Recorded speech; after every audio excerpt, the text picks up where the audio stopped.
This is Kevin Harris. I'm Fix the Floor Plan Live, and I'm going to discuss renovating an existing house for some musicians, actually. And it's a two-story home, and I'll try to keep it not too complicated, but it's, again, two stories, so it's like 3D chess, if you will. But it'll be fun. And do I use Chief Architect? No. All these drawings that you're going to see tonight were done by hand, by my fingers, and I use ArchiCAD, which is the CAD program I use, for BIM, Building Information Modeling program that I use. Derry, do you use Chief Architect?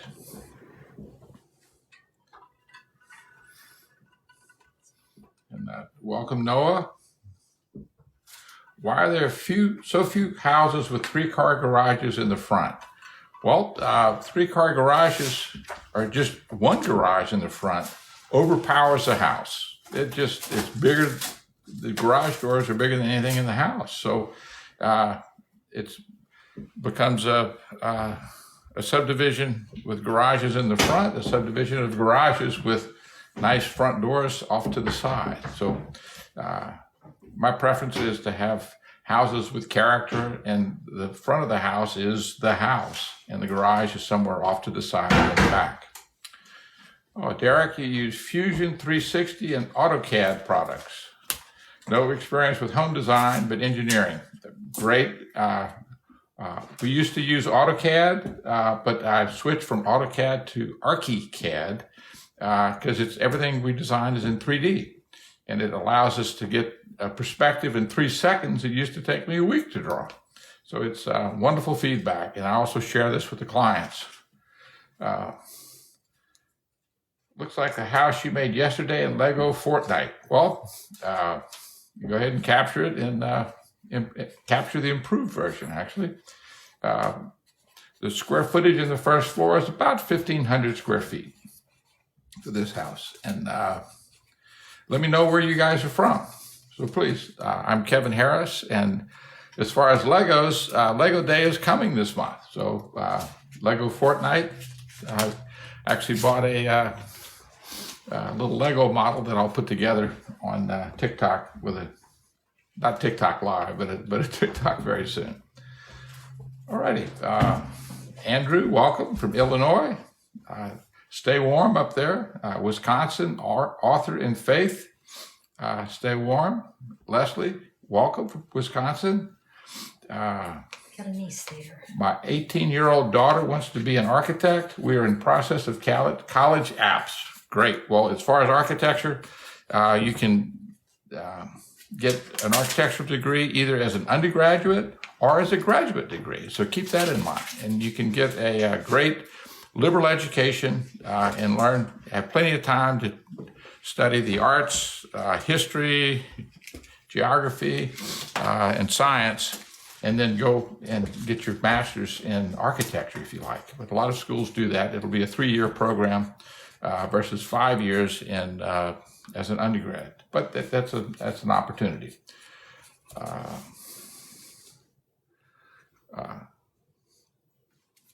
Liberal education. Liberal education is not liberal politics necessarily, so I want to point that out. So in Connecticut, wonderful schools up in Connecticut, and in that area, I actually did my graduate work in Boston. Let me see. Is this for a client or just a concept drawing? This is actually for a client, and all of my TikTok lives are actually real clients, either current or past projects. So they're real, and the challenge is live. It is real because there's personalities involved, as well as just the physical challenges of different spaces. But thank you for that question. This is an existing home in Baton Rouge that I'm going to fix the floor plan. And in this version, tonight, I'm going to fix it without adding any square feet. any software to turn a blueprint into a 3D model.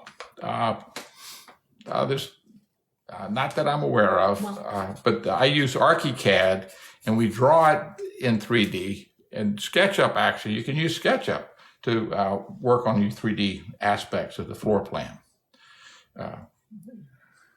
Your daughter just got accepted at Wentworth and is pending at Tufts. Wonderful schools. Tufts is excellent. So is Wentworth. Congratulations. You like the separated vanities in the master bath. That's great. We've recently decided to call master bathrooms primary bathrooms, just to not offend anybody. So where did you do your schooling? In Boston? BAC here at Boston. BAC is the Boston Architectural Center. Excellent school. I did my graduate work at Harvard and got my master's in architecture there. No, Fred's still wanting it back. No. Let me see. CAD does 3D modeling. A lot of the programs now are doing 3D modeling. This is wonderful. ArchiCAD was founded in 1983, and it was started in 3D. It was actually in Budapest, Hungary, by architects, and they initially started doing it in 3D. Let me see.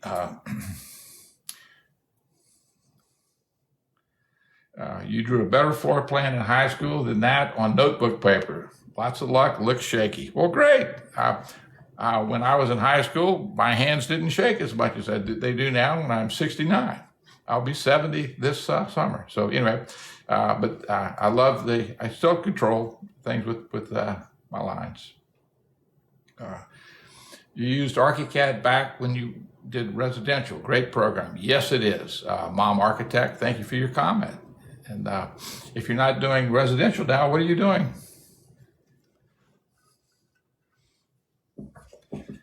And introduction, I am Kevin Harris, architect. I'm in Baton Rouge, Louisiana, and I am working tonight on Architect Talk, which is my TikTok moniker, Fix the Floor Plan Live. And I'm going to take this floor plan in Baton Rouge. It's a 2-story house. Here is the second floor. And what I'm going to do is fix the floor plan for some musicians, and without adding any square feet.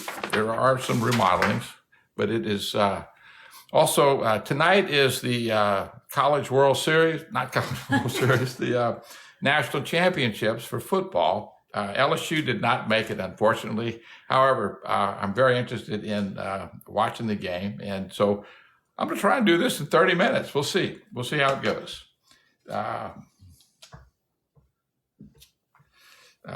Double doors going to the back deck. Don't need to swing into the exit of egress travel. This is a residence.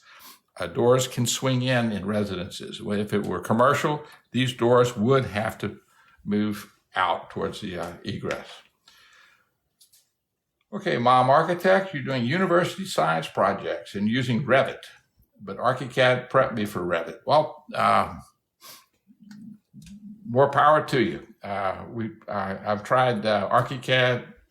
Before ArchiCAD, we had MicroStation.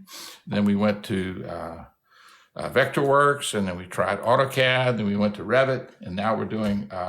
About 15 years ago, we switched to ArchiCAD, and haven't turned back since. It's wonderful.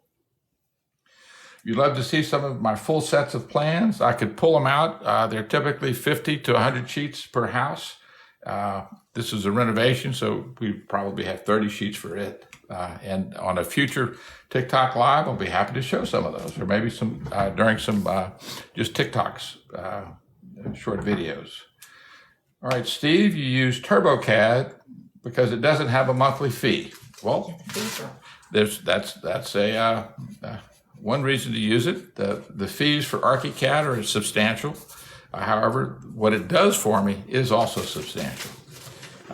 So welcome, Howard. Welcome, Nate.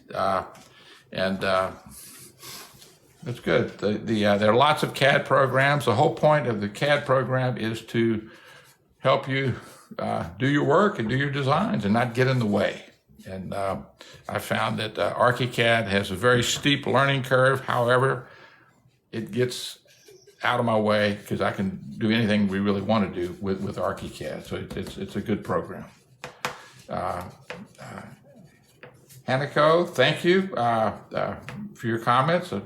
Appreciate it. Will, structural engineer, you work in Revit. We used to use Revit. We'll start at the top of the hour, and any questions that you'd like to have or that you do have, please ask, and I'll be happy to answer them before I get started here.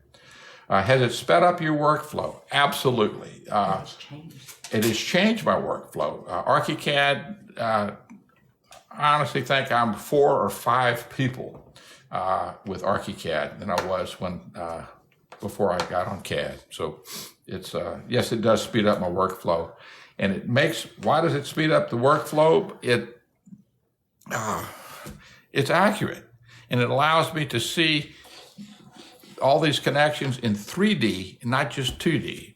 And if I draw a plan, I don't have to convert it to another scale. It automatically converts it to the next scale. And if I have a window in ArchiCAD, I tell the program, it knows parametrically how big the window is, how thick it is, how many window panes, what the sizes are, etc. And so, yes, it has sped up my workflow. And I also use it to show my clients. And I show my clients, and they get a virtual reality that they can operate on their cell phone or their iPad or their computer. And when we get to more details, we actually share these 3D drawings with the contractor, with the subcontractors, and with the suppliers. So they know exactly what we're expecting them and asking them to price and build. Do I do work in Arizona? Unfortunately, no. I love Arizona. Oh, you do residential in Arizona. Wonderful. Very different humidity requirements in Arizona. Are you a CRAN member, Steve? Are you familiar with CRAN? It's the AIA's, one of the knowledge communities. It's a Custom Residential Architects Network. And there's some wonderful residential architects that belong to it in Arizona. And if you're not hooked up to it, let me suggest that you do. It's a fabulous offering by the AIA.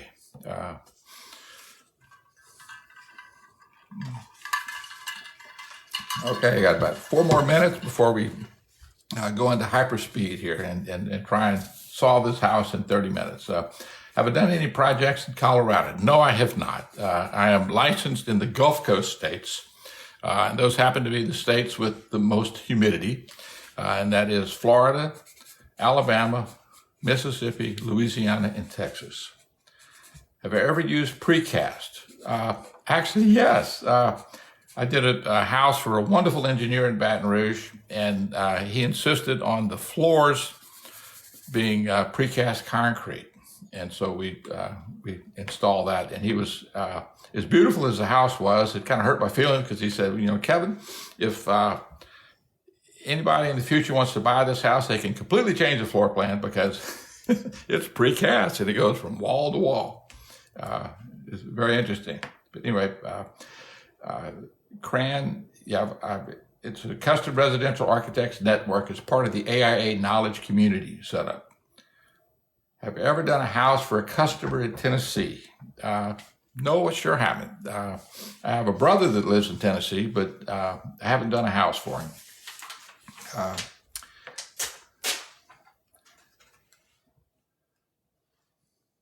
Okay.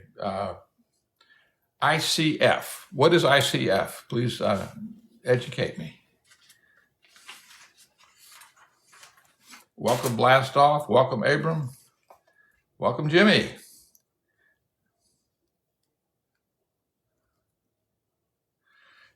Yukon, you can render like no one, but you couldn't do the higher math. Well, that's a shame because I would love to see someone who can render what they see in their mind and communicate, become an architect, because that would make you an incredible architect. You build custom homes, Tunica, Ketcha, 86. You build custom homes in Charleston, South Carolina. Lots of humidity here. Absolutely. I was just in Charleston, and I love that city. To me, it's like New Orleans on the coast. It's just wonderful. I love it there. I love the historical architecture. And you've got this fabulous new college in Charleston called the American College of Building Arts? Building Arts, I think. And it's essentially a trade school on steroids. So you get a college education and you come out as a master carpenter or a master stonemason or a master metal worker, etc. And it is awesome. And if you haven't been there, go check it out. You ran into a pattern. And actually, when I was there in November this year, I was talking to one of the senior plastering students who's currently I think she's in Florence right now on a fellowship studying Renaissance plasterwork. And she went to the same high school I went to in Baton Rouge. So a small world, but Charleston's a great city and headed forward, that's for sure. What's the typical R value for the walls in the South? I'd like to use 19 6-inch walls and full of insulation. And the ceilings are, not the ceilings, but the roof is where we get 90% of our heat gain. And in Louisiana, the heat gain represents about 70% of the heat gain comes through the roof. So we put 30 or plus R value up in the roof. All right. Your grandpa used to live in Monroe, Louisiana, and you sound just like him. Well, thank you. Thank you, Hanico. I'm actually working on a project in Monroe right now, which is wonderful. It's a lot of fun. ICF, insulated concrete blocks. I've used ICF for fireplaces. I know Isocarn and Fire Rock are two wonderful prefab, or the parts are prefab fireplace makers, and they use the aerated concrete. But I haven't used the concrete blocks. Everything we do is custom. Let me see. Robert, in South Carolina, you drove by the place. Stop by or make an appointment and get a tour. You will be amazed at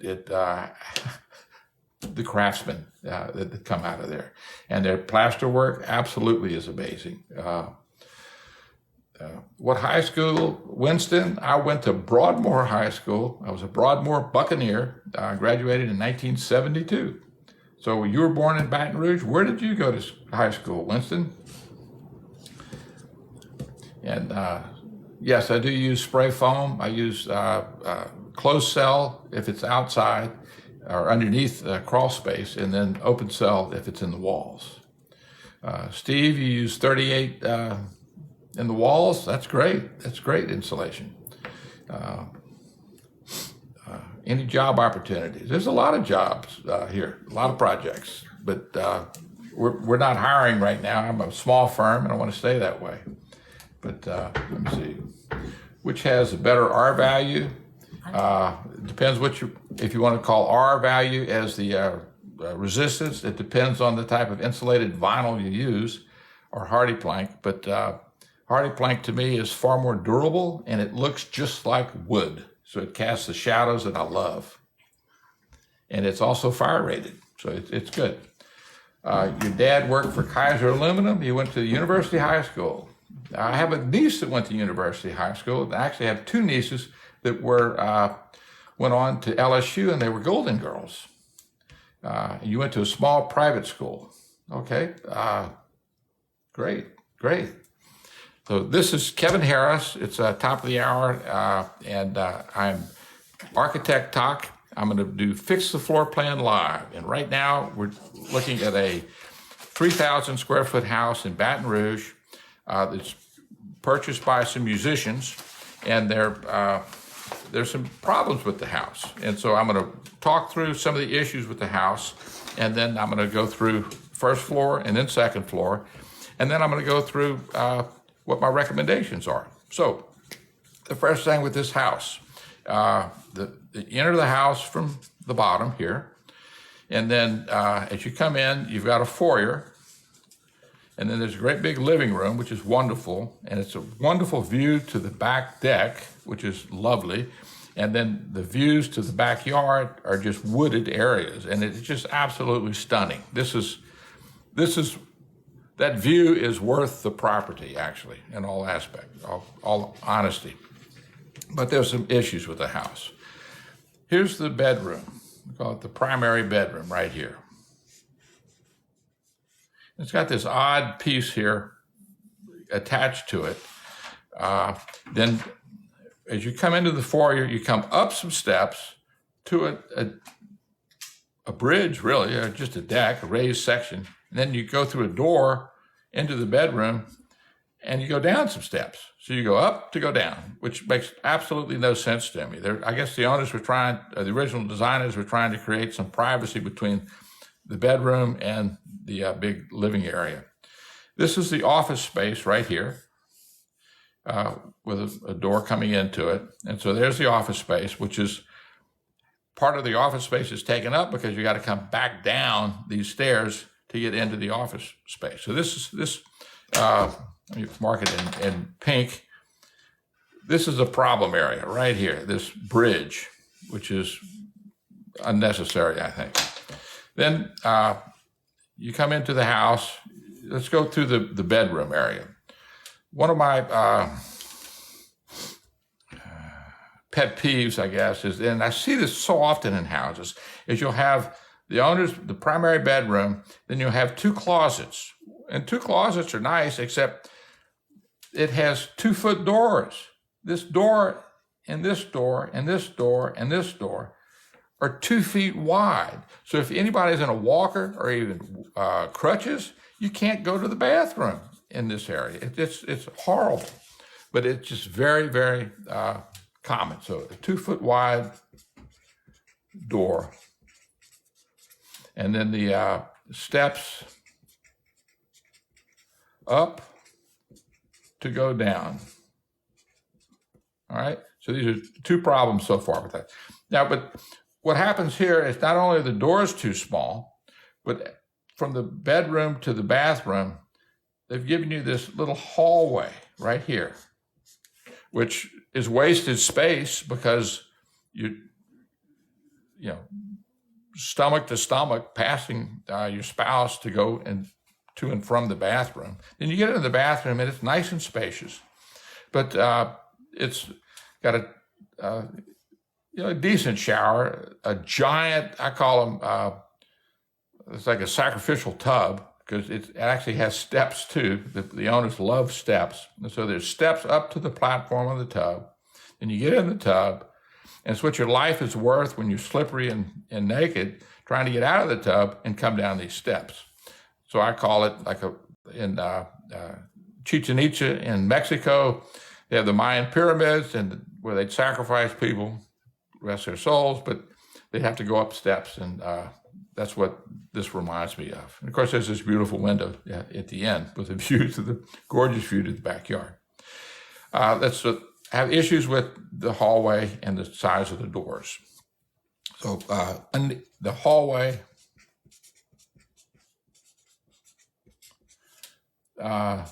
between closets. There's so many ways to rearrange this space so that you don't have to walk past the closets to get to the bathroom. And so this wastes space. And for the same square footage, we can make it much more closet space and more circulation space for the owners. Now, the den is lovely. I absolutely adore it. It's great. Now, here's another area. This area right here is sunken about 2 feet from the floor of the house, and it has a fountain in it. And in our wonderfully humid South, if you have a fountain here and a water feature, because it's meant to be like a koi pond inside the house, you're fighting humidity, and it's a problem. So, and it's just, there's a handrail here to keep you from falling into it, but then there's a fountain. So it's, and the current owners aren't fascinated with it, nor was I. So we'll get rid of that, but in the future. Here, coming from the carport, you have a very deep but very narrow powder room. And granted, this is good for your guests. There's a powder room. You need a good powder room for your guests. But across from it is a laundry. And the laundry is only, I think it's 6 feet wide. Well, if it were 8 feet wide, you could have 2 rows of cabinets and make a wonderful laundry room there, or come in from the side and use it. But it's awkward. It's just, because you come in with the door, this is all circulation right here. And then you've got, washer, dryer, and utility sink, and that's it. So as big as it is, it's crowded.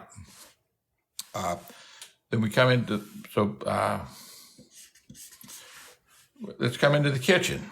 We've got a very interesting kitchen. The cooktop is over here. The sink is over here. And the refrigerator is right here. So here's the island, and you end up dancing around the island to have your work triangle. And if any of you ever watch any of my TikToks, you understand that I think the kitchen triangle should not be broken, and you got to go around it. So the island is literally in the way. There are lots of interior designers who argue with me that say, well, you need to have tasks, and there are different task zones in the kitchen, and that's the way to go. And if you have, let me see, kitchen triangle. If you have task zones, it requires more people, because I can't multitask at the sink while I'm at the refrigerator or while I'm at the cooktop. I'm at one or the other. And so you better be focused on each one of those things, or you're going to be in trouble. So another thing is the pantry in this kitchen. You got this little dinky little pantry. You got lots of counter space, which is lovely, but a pantry that my sailboat has a bigger pantry than this house does. And it's a 3,000 square foot house. My sailboat's was 26 feet long. Okay, so this is ridiculous. It's just undersized. Now, let's move on upstairs. But before we do that, we're going to talk about the water feature.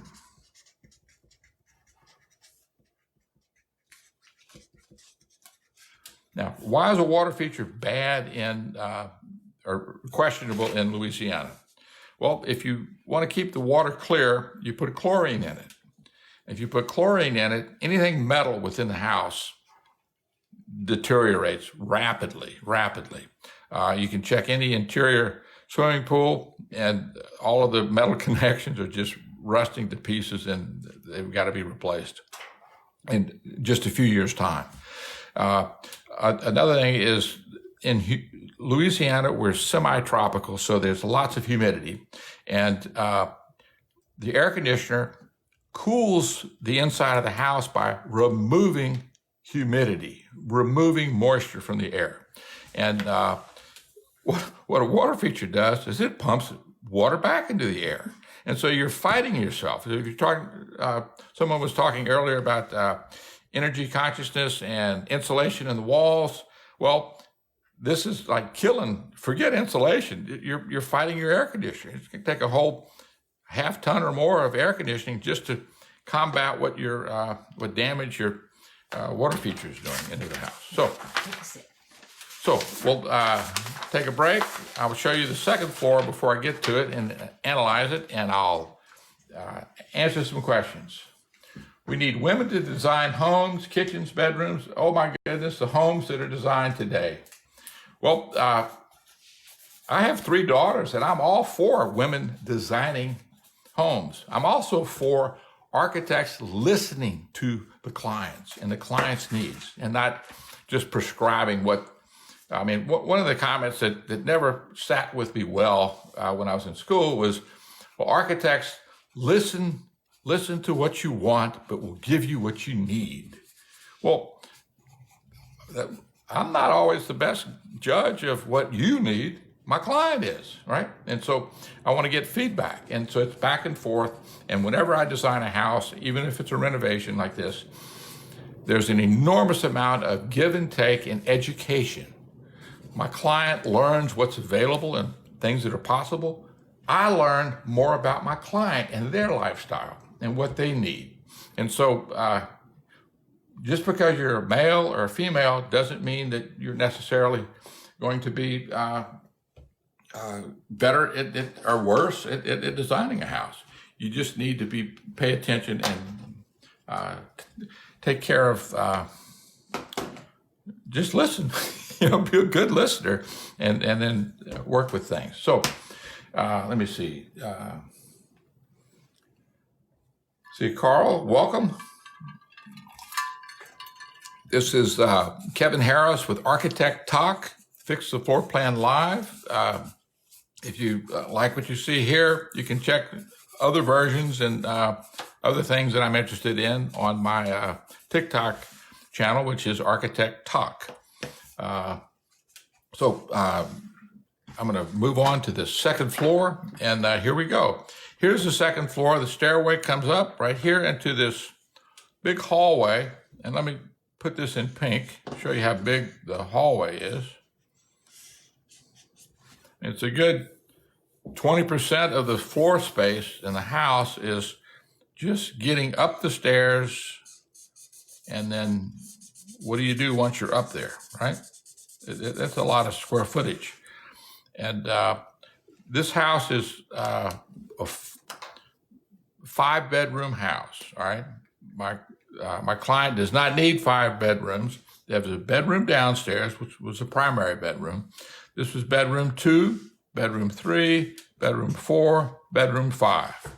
Now, in order to have the 4 bedrooms upstairs, each one has access to a bathroom, but they have access to these tiny little bathrooms. They're 5 feet wide, 5 feet by 8 feet, both of them.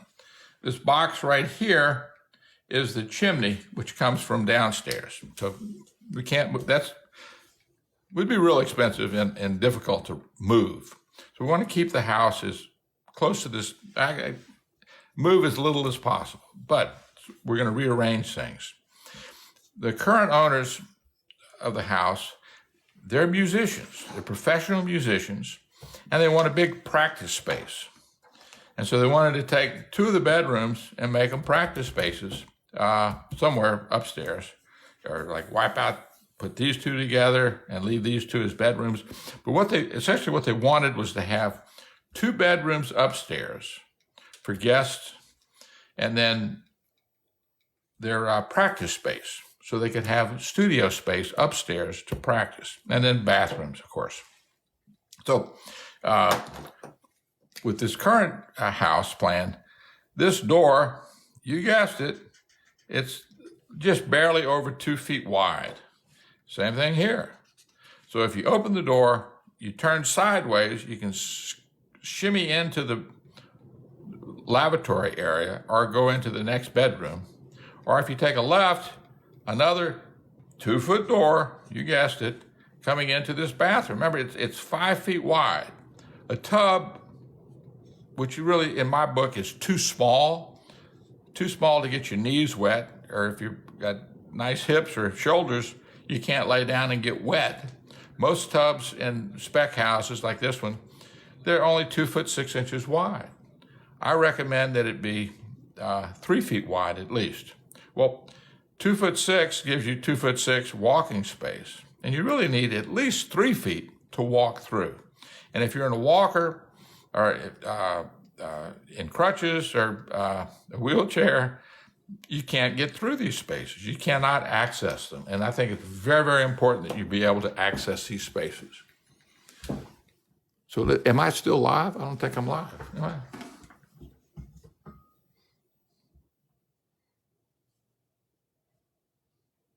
I am. Great. Okay. Good deal. Then it shows something different on here. All right. Sorry, we're having technical challenges. Always have technical challenges, but that's okay. So what we're going to do is work on these 2 bathrooms. This bathroom here is the same way. It has the chimney in it, which is okay. So it's got a toilet, and then the tub is lengthways. but the tub is only 2 feet 6 inches wide, leaving you 2 feet 6 inches between the tub and the wall. And it gives you a 2-foot door here, and a 2-foot door here, and a 2-foot door there. It's just wrong. It's just bad. So I'll show you in a second. We're gonna wipe out this bathroom and rework it, and then rework this bathroom as well. And so what I figured was to say, for a practice space upstairs, this space here would be fabulous for a practice space, because this is, get rid of the doors and the walls, and so this becomes a wonderful practice space. We've got lots of natural light coming in. Same thing here.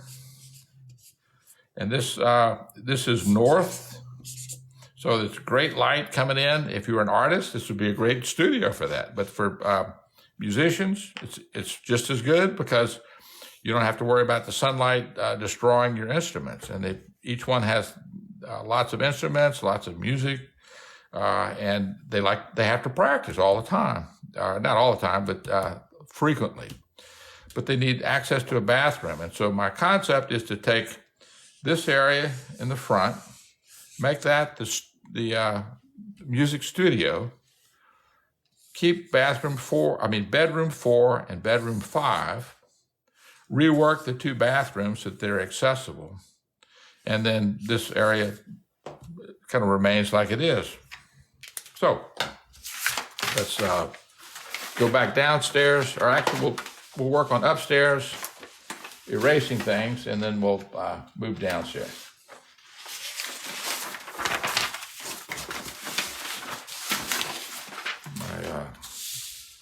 My whiteout tape. There we go. So for this very analog approach, instead of CAD, I'm using Bic whiteout tape for correction tape, right? So upstairs, what are we going to do? Sheets together. 1 second. Get it. Here we go. Right here. Okay. So, first thing to do is, this bathroom is only 5 feet wide, which is plenty fine if we put a shower right here where the toilet is. Put the toilet where the tub is.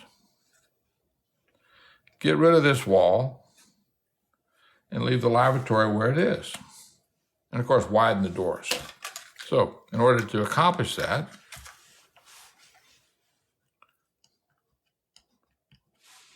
we will remove these walls, this wall right here.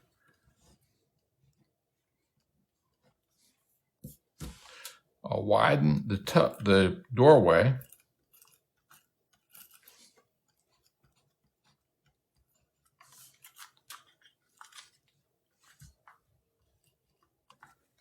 Here we go. And so right here will be a wonderful shower, walk-in shower with glass, and we'll waterproof the window here, so you won't have to worry about the window rotting out. But we have light coming into the shower and a lovely shower. The toilet moves to here. We'll change the door to be a 3-foot wide door here, and a 3-foot wide door here. This box right on the side here, unfortunately, the air conditioning units are in the attic, and this supplies air downstairs, okay? So those few changes make this bathroom actually quite nice. And if you want privacy here, you lock that door, or if you're gonna go through that door, it's somebody else's bedroom, so you knock on the door, and that answers that problem. This bedroom, you walk in, there's a closet here, which is ridiculously small, and then there's this great big bedroom. So what I'm recommending is that we take this closet and we relocate it. So let's pull the closet out, tear down that wall. There's a window here. Recommend that we have the window back here so you have this glorious view to the backyard. So we got a window here. Close up that window, and then put closets right here at the end of the bedroom so that you're not, see, all this space here is hallway just to get to the closet, to the bedroom, because you're going past the closet to get to the bedroom. So if you get rid of the closet here and put them on the end, relocate a window to the, so you have, window in the bedroom, then you've got this enormous bedroom all of a sudden. The bedroom's bigger. It's got more it's got twice the closet space, and a great big improvement. So now let's move to this next area. So as far as making these two rooms music studios, let's get rid of this doorway and wall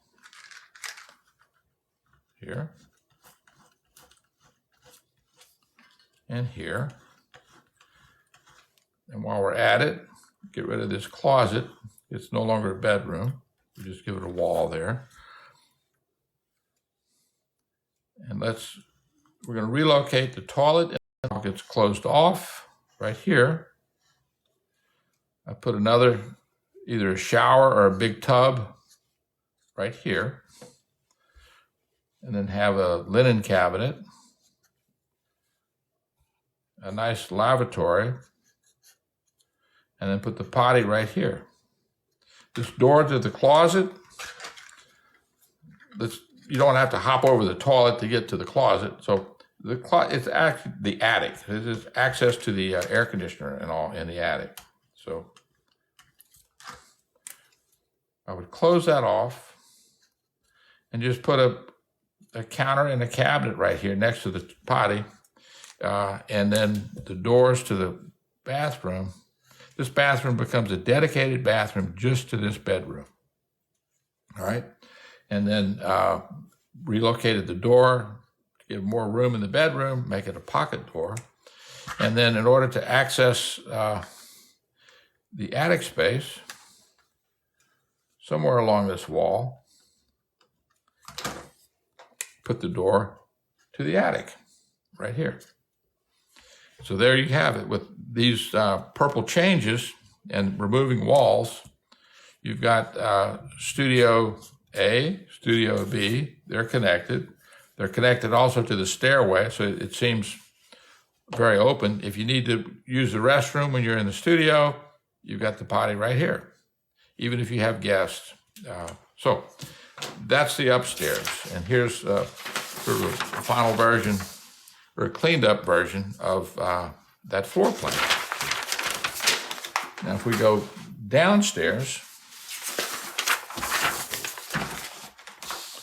look at the downstairs, and I've talked about various issues downstairs, being that, let's see, the wrong sheet.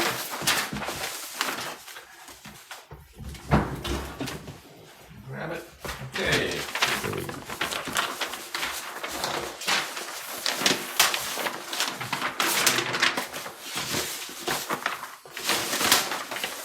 Alrighty, here we go. Got it. Sorry, right here. Here's the downstairs. This is Kevin Harris with Architect Top Live. I'm looking for my sheets. I've got one thing with architecture, and when you're not on a computer, is the different layers get lost. They get buried under the other pages. I have a 6 foot by 3 foot table here, and I'm just covered with paper. At any rate, this is the first floor plan, and the issues were the primary suite had this goofy area in the front. You went up a bridge across and back down again the bridge to the owner's primary suite, or you go up the bridge and then down some stairs into the study. And these stairways you got 3 extra stairs for no particular reason. Also, if you're in a wheelchair or a walker or in crutches and you want to get to this room, you can't because you got to go up the stairs, down the stairs, through the doorway, etc. So it's a big problem. The kitchen had a kitchen work triangle issues because you're dancing around the island. Had a water feature open to the room here with pumping water into the air, which the air conditioners are feverishly trying to remove that water. You got a decent powder room, and then you've got a laundry utility room, which is 6 feet wide. It's like almost wide enough, but not enough to have anything except a single row of cabinets here. So these are the issues, and so now we're going to fix them.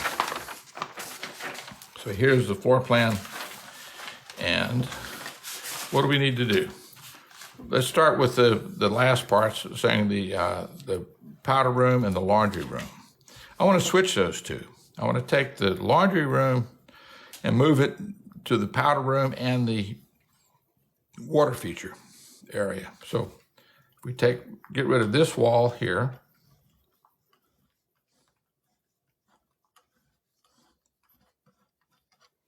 And then leave the door there for where the laundry was, but we're going to add walls. So what we're going to do is add a wall here and here and put a doorway. And then this is a window already, and that's a wall already. So I'm going to take this space, and in this space, we're going to put the washer, the dryer, and then a set of L-shaped cabinets, like so, overhead cabinets, and this becomes your utility room.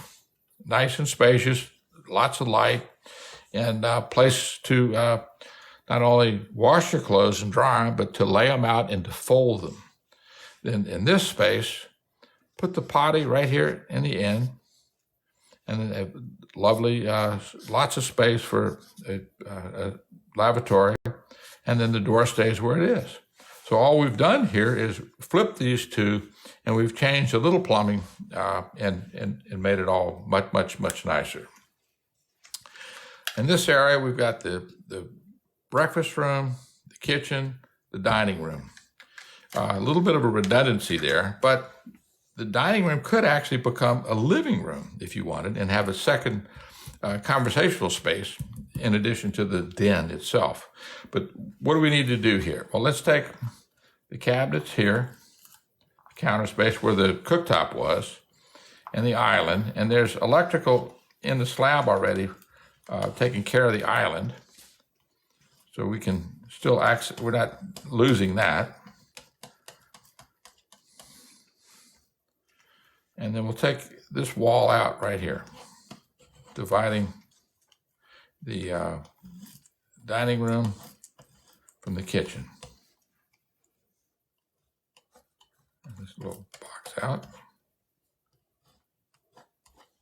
Alrighty, so now we have this big space, the window opened all the way up to the house. And what I'm recommending is that we take the refrigerator and put it right here with a wall. So there's your refrigerator. Put a very long island right here,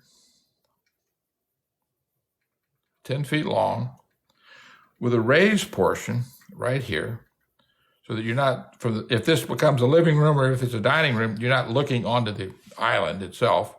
Then here's a raised portion that continues over. And this is enough for 5 bar stools, all right? Looking out the window, looking out the window here, or looking out the windows here. So great views. Then we've got 5 feet between the island and the wall here where the stairs are. And I took out the pantry. So what I want to do is put a whole series of cabinets here, which would be 4 pantries going all the way across. And so there you have your kitchen. And I put the cooktop right here. And so your work triangle is very, very tight. Your flow through the kitchen is wonderful. And this raised portion becomes a buffet table, if you will, when you're entertaining and having lots of guests over. Next item, this bridge. Let's go for the bridge. It's take it out. Let's get rid of the bridge and get rid of all those unnecessary steps. And then this goofy space here in the bedroom, it's a huge bedroom, but what I'd recommend is that we take the bedroom and divide it from here, cut it off from this door, and put the door right here. So here's the door to the bedroom. And this space, what do you do with it? Let's connect it to the office. And instead of calling it an office, we're calling it a library. And so the library is a wonderful connection or transition zone, if you will, between the living room or den and the office and the primary bedroom. So with this space, what I'm recommending is that we take this little nook and make this bookcases. Take this nook, and it's just perfect for a window seat. So make that a window seat. And then this area, make this books, and books. And then since this wall already exists, what I'm recommending is that we build another wall, or half wall, if you will, on the outside, right here, so that we have pocket doors without having to do a whole lot of disruption. So we got pocket doors from the den living room into this library. More private from the library is a little sitting area, a nook and library, and then the primary suite, which brings us to the last part, which is the primary suite. What can we do here?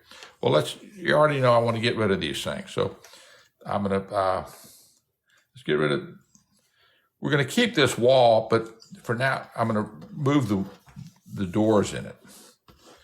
And we're going to get rid of this wall completely.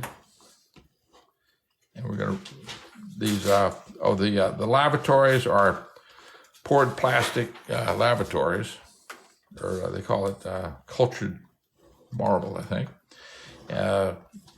And then we'll wipe these guys out, and then we'll relocate them, and just show you a little bit better spatial use. Remember, there was a wall right here. We'll still have that structure existing. Small break. This is Kevin Harris with TikTok, Architect Talk, Fix the Floor Plan Live. I'm recommending fixing a floor plan for a house in Baton Rouge. It's for a real client, and it's a real project. There's some musicians, studio space upstairs, and then 1,500 square feet downstairs. So where does the door by the chimney go? The door upstairs by the chimney, let me see, door by the chimney. This goes outside to a deck right here. This door goes away, and that space becomes a tall cabinet. This is where all the audio equipment will go for running the TV and the sound system and security systems in the house. All right, let me see, no sink in the bathroom. Well, I've completely wiped out the bathroom. We got a sink here in this bathroom, but we're going to put everything back. I haven't finished. This is my last fait accompli, and we'll get this one done. So, let me see. Sinks are in left exit. Let me see. No good bedroom. This is a great bedroom, actually. You got the bed here, the side tables. You have a armoire with the TV or a TV on the wall. You got plenty of room for a bench, and then the closet will have storage in it. Let me see. I'm using the wrong hand. It's all backwards. Just flip your camera backwards, and it'll flip it. You sound just like the nuns that tried to teach me to be right-handed when I was in elementary school. But I'm actually in my right mind, using my left hand. Anyway, for the southeast bed, let me see. Larger closet. Okay, well, let me see. A lot of good suggestions here, and I will take them. I'll deal with them in a second. Let me see. Love the library idea. The library works great. It's always wonderful to have a transition zone, because this space, instead of being only the study, if you're having a party, you can entertain guests. And then what I've found with a lot of my clients is there'll be that one discussion, like the husband or the wife will take somebody important into this room, close the door, and just have a private conversation. They take 15 minutes, pays for the whole house, and then they come out. But it allows them to have this wonderful party, entertain a lot of friends, and then actually do some business or some important discussions when they need to. And so that's a wonderful thing. Let me see. Okay, made the room smaller. This is at 1/8 scale. The primary bedroom is only 19 feet. All right, that's the size of a garage. It's 19 feet by 16 feet. So that's a very, very big room. If anything, we would add windows, or consider adding windows on this wall as well. So let's go into the actual bedroom and closet area and solve it. So I'll take a pencil here, and we'll come across here. As a recap, we're going to look at the existing house. Had some issues. It was a 1,500 square feet downstairs, 1,500 upstairs. If anybody's new, this was the original bathroom, which I've whited out and removed.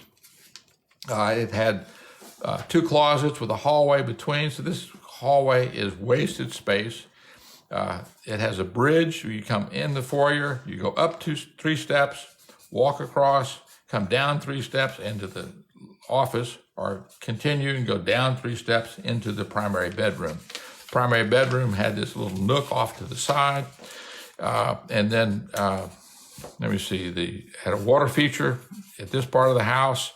This was the utility room, single loaded corridor, and I'm working on fixing the floor plan. So this is an existing floor plan that I'm actually recommending fixing. The kitchen has a disastrous work triangle where you have to go around, dance around the island in order to get any cooking done. So with that, we're going to come into and finish up things with the closet. I'm going to take this area here and here. So let's put the toilet right here in the corner. Let's put a linen cabinet next to the toilet to give a little visual privacy. And then have this long counter, much longer than before, because before it had 2 separate counters. Put a lavatory and a lavatory. And then this space here, let's put in pocket doors. And this becomes your owner's primary closet. And then here's an island in the middle, which allows you to look at your clothes. You have 2 chests of drawers and lots of storage all inside your closet. Then this awkward space where the tub and the shower was, I'm going to take part of it, see right here, and put glass doors, like sliding doors, and make this big room here, the shower. Take that nook, make that a bench, and the window that was there, leave the window there, but put the shower heads right here and right here. So you've got 2 showers, it's open, you've got light coming in, and it's a very, very spacious bathroom. So let me see. So it's 6:45. We've already missed kickoff for the college championships, but we'll see who wins, Washington or Michigan. Here we go. So here's the floor plan. The potty goes here, linen cabinet, 2 lavatories, and a nice, very large closet. And the hallways, you don't have a single loaded hallway. This hallway is double loaded. You've got lavatories on one side, closet on the other, potty on one side, shower on the other. So it's the most efficient way to work things out. So here's the messy version. Here's the clean version. So this is Kevin Harris with Fix the Floor Plan Live. See, please. That's an ARE. The PPD, you just passed it. Wonderful spam, 3575. Congratulations. That's great. That's great. At any rate, here's the final plan for the first floor. Here's the final plan for the second floor. And it works for the owners. It works for their guests. And it's a Fix the Floor Plan Live. It did not add a single square foot to the property.